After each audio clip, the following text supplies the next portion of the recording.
The sign of a truly great performer is their ability to completely disappear inside of a character, to the point where an audience forgets that they're even looking at an actor at all. Not every actor is perfect at doing this though, and sometimes when you're watching a star like Tom Cruise, it's bloody difficult to switch off and think of him as anyone else but Tom Cruise, movie star. Likewise, sometimes even the very best character actors develop specific tics they keep on recycling. Whether it's Cruise running away from, or maybe into explosions, Harrison Ford's angry finger pointing, or Jeff Goldblum's always and dear stammering. Those are the obvious examples. But other famous actors have ridiculously specific recognizable quirks that keep popping up time and again. They're often just little unconscious gestures they probably don't even realize they're making. And chances are that most fans wouldn't notice them either unless somebody pointed them out. I'm Josh from Whatculture.com, and these are 10 extremely specific tics you never noticed in famous actors. Number 10.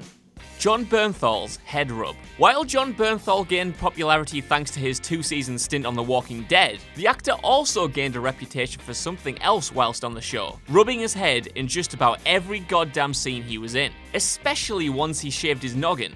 Bernthal's habit of constantly rubbing his head to show frustration on The Walking Dead essentially became a meme for fans of the show, who took to documenting every single time his character was caught leaning into this tic. Still, that didn't stop the actor from continuing to revert back to the head rub to communicate a tricky or uncomfortable situation, both on the big screen and off in other roles, especially during his time as Marvel's hot-headed Punisher. Number 9.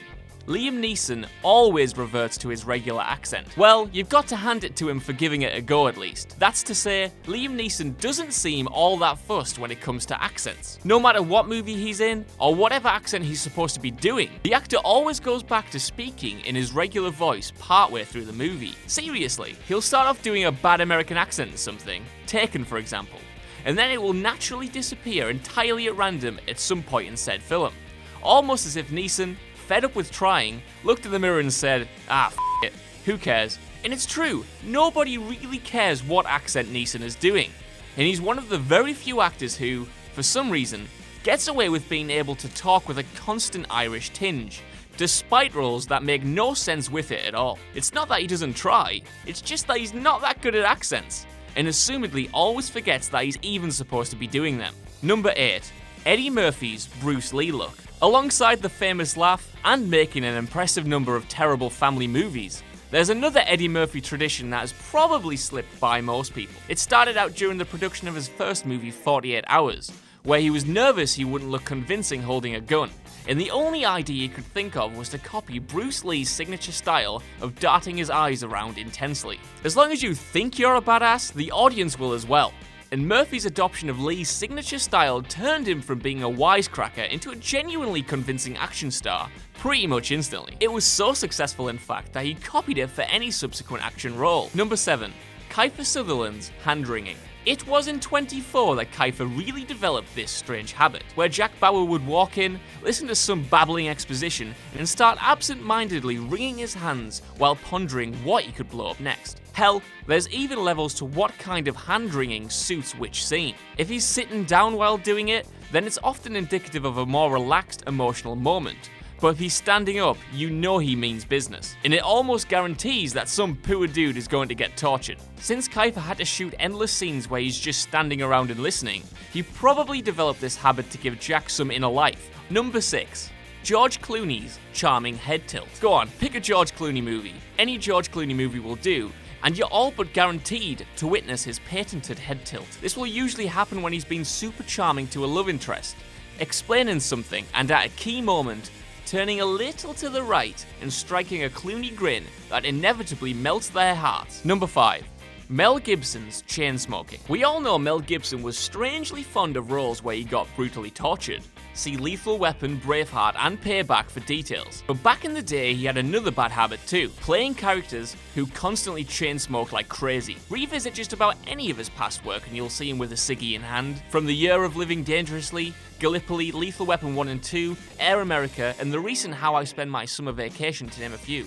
In Payback especially, barely a scene goes by when he isn't about to light up, to the point where it becomes a plot point at the end of the second act, inspired by the fact that Gibson was a smoker in real life.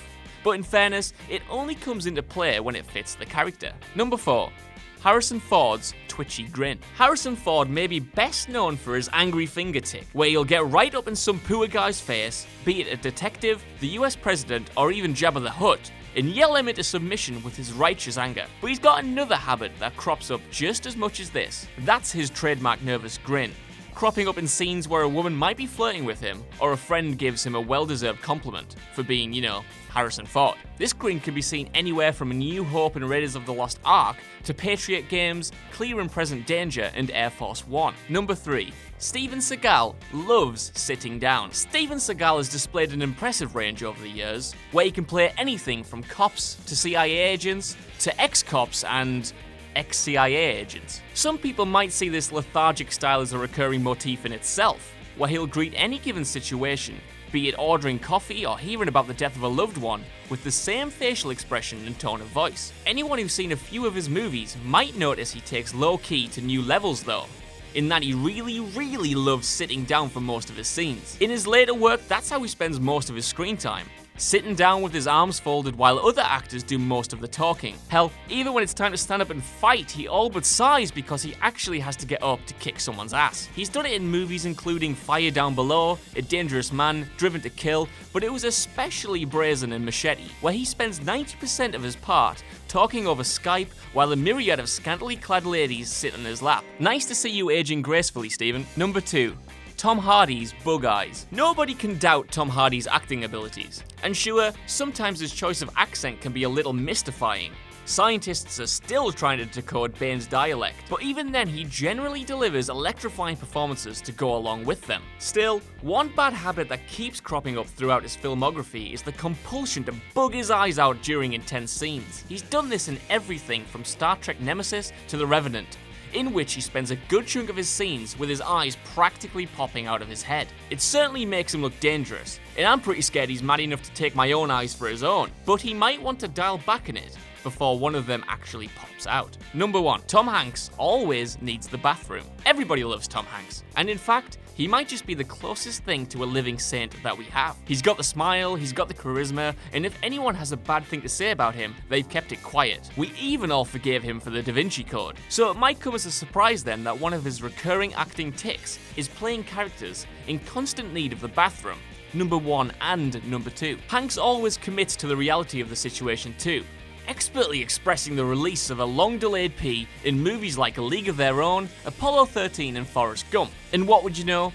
Peeing even became an essential story device in The Green Mile. In The Terminal and Castaway, he makes an effort to find a bathroom even in tight situations. And given the fact that most of these movies were his biggest hits, maybe he came to the conclusion that if a script had a toilet scene, that was the sign that he was onto a winner. Or maybe he just gets a cheap laugh out of pretending to wee all the time. I don't know. So that's our list. Let me know in the comments if you picked up on these tics before I did, and feel free to show any examples you think should have made it. While you're there, don't forget to like, share, subscribe, and head over to whatculture.com for even more lists like this every single day. Hey guys, thanks for watching the video. Don't forget to subscribe below, and if you're looking for more content like this, then try a few things that are floating about around my ears. It might be fun. I can't promise it though, but it might be.